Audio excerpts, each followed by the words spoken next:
എണീക്കില്ല, നമുക്ക് എണീപ്പിക്കാം. എന്താണ് മക്കളെ?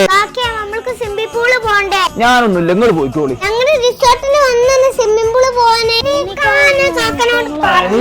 നിങ്ങൾക്ക് എന്താ അത്ര മടി? നിങ്ങൾക്ക് നീന്താൻ അറിയൂലേ? നീന്താൻ അറിയൂലേന്നോ? ഞാൻ സ്കൂളിലെ ടോപ്പ് നീന്തൽക്കാരനെ. നടക്കി സ്വിമ്മിംഗ് പൂൾക്ക്.